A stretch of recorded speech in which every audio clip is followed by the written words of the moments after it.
घना जंगल, ऊंचे ऊंचे पेड़, चारों तरफ पक्षियों की आवाजें, और उन्हीं पेड़ों के बीच रहता था एक बेहद चालाक लोमड़। उस लोमड़ की आदतें पूरे जंगल में मशहूर थीं। वो कभी किसी का खाना चुरा लेता तो कभी मीठी बातें करके किसी को भी बेवकूफ बना देता। झूठ बोलना और बड़ी बड़ी गप्पे मारना उसकी पुरानी आदत थी। पूरा जंगल उससे परेशान था। सुबह होते ही वो लोमड़ अपने बिल से बाहर निकला। उसके चेहरे पर हमेशा की तरह चालाक मुस्कान थी। वो धीरे धीरे चलते हुए खुद से बोला, रोज रोज वही सूखे फल और जंगल का खाना खाकर अब मन भर गया है। आज कुछ मजेदार खाना चाहिए, कुछ मीठा। वो सोच ही रहा था कि अचानक उसके दिमाग में गन्ने का ख्याल आया। उसकी आंखें चमक उठीं। वाह, अगर आज ताजे गन्ने मिल जाएं तो मजा आ जाए। बस फिर क्या था, लोमड़ जंगल से निकलकर गांव की तरफ चल पड़ा।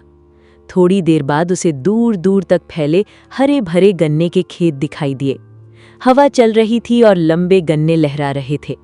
ये देखकर लोमड़ खुशी से उछल पड़ा। वाह, कितने रसीले गन्ने हैं, आज तो पेट भरकर खाऊंगा। उसने इधर उधर नजर दौड़ाई। लगता है आसपास कोई नहीं है।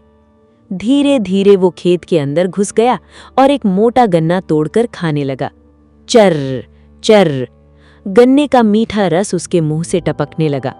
वो मजे से गन्ना खा ही रहा था कि तभी खेत के पास बैठे एक किसान की नजर उस पर पड़ गई। किसान जोर से चिल्लाया, अरे भाई जल्दी आओ, तुम्हारे खेत में फिर वही चोर घुस गया। दूसरा किसान तुरंत उठ खड़ा हुआ। उसने दूर से देखा और गुस्से से बोला, अरे ये वही लोमड़ है जिसने पिछली बार भी बहुत नुकसान किया था। उसने तुरंत एक मोटी लाठी उठाई। आज इसे छोड़ूंगा नहीं। किसान गुस्से में खेत की तरफ दौड़ पड़ा। उधर लोमड़ अभी भी आराम से गन्ना चबा रहा था। तभी अचानक पीछे से एक जोरदार आवाज आई, ओए चोर! लोमड़ डर कर पलटा। उसने देखा किसान लाठी लेकर उसकी तरफ दौड़ रहा है। लोमड़ घबरा कर बोला, अरे नहीं नहीं, मुझे मत मारो, मैं पहली बार आया हूं। किसान और गुस्से में बोला, झूठ बोलता है, आज तुझे मजा चखाता हूं। धड़ाम, लाठी सीधे लोमड़ की पीठ पर पड़ी। आई! लोमड़ दर्द से चीख उठा और तेजी से भागने लगा। किसान उसके पीछे चिल्लाता हुआ दौड़ रहा था, भाग मत, आज नहीं बचेगा। लोमड़ जान बचाकर भाग रहा था। उसकी सांसें तेज हो चुकी थीं। भागते भागते अचानक उसका पैर फिसला और छपाक, वो सीधे एक बड़े हौद में जा गिरा। ये हौद गांव के रंगरेज का था, जिसमें नीले रंग का पानी भरा हुआ था।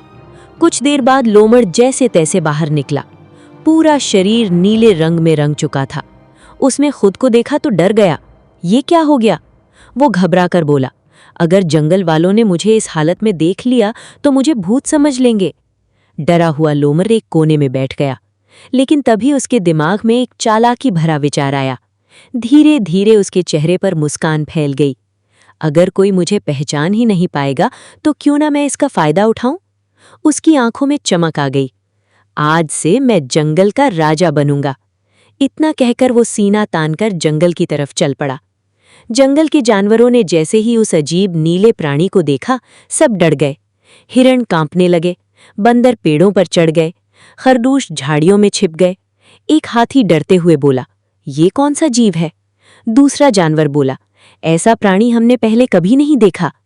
धीरे धीरे नीला लोमड़ सबके सामने पहुंचा। उसने भारी आवाज बनाकर कहा, डरो मत। सारे जानवर डरते हुए उसके सामने झुक गए। एक बूढ़े भालू ने कांपते हुए पूछा, महाराज आप कौन हैं?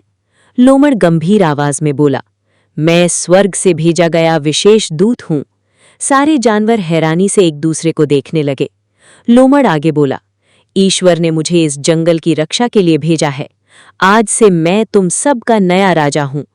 कुछ पल के लिए पूरा जंगल शांत हो गया। फिर अचानक एक जानवर खुशी से चिल्लाया, हमारे नए महाराज की जय! देखते ही देखते पूरा जंगल जयकारों से गूंज उठा। महाराज की जय! नील महाराज की जय! लोमड़ अंदर ही अंदर बहुत खुश हो रहा था। उसे एक बड़े पत्थर पर सिंहासन की तरह बैठाया गया। अब सारे जानवर उसकी सेवा करने लगे। कोई फल लाता, कोई उसके पैर दबाता, कोई उसकी प्रशंसा करता। एक दिन कोयल आगे आई और बोली, महाराज, अगर अनुमति हो तो मैं आपकी प्रशंसा में गीत गाना चाहती हूँ। लोमड़ मुस्कुराया। आज्ञा है। कोयल मधुर आवाज में गाने लगी। नीले गगन से आए महाराज, सबसे न्यारे सबसे खास। सारे जानवर खुशी से झूम उठे। लोमड़ अब खुद को सचमुच का राजा समझने लगा था। दिन बीतते गए, अब वो पहले से ज्यादा घमंडी हो चुका था। लेकिन एक दिन दूर जंगल से लोमड़ों का एक झुंड वहां आ पहुंचा। उन्होंने नए राजा को देखा और जोर जोर से चिल्लाने लगे, हुआ हुआ हुआ। उनकी आवाज सुनते ही नीले लोमड़ की पुरानी आदत जाग उठी। वो खुद को रोक न पाया। उसने भी सिर उठाकर जोर से चिल्लाना शुरू कर दिया, हुआ हुआ हुआ। बस यहीं उसकी सच्चाई सबके सामने आ गई। पूरा जंगल हैरान रह गया। एक बंदर गुस्से से चिल्लाया, अरे ये तो लोमड़ है। हाथी दहाड़ा, इसने हमें धोखा दिया। भालू गुस्से से बोला, धोखेबाज। अब सारे जानवर उसकी तरफ बढ़ने लगे।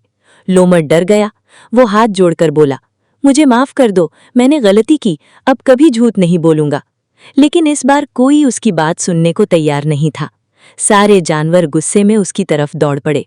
लोमड़ डर के मारे वहां से भाग खड़ा हुआ। भागते भागते वो जंगल के अंधेरे में कहीं गायब हो गया।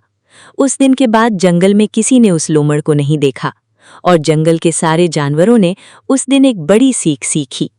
झूठ और धोखे से मिली इज्जत ज्यादा देर तक नहीं टिकती।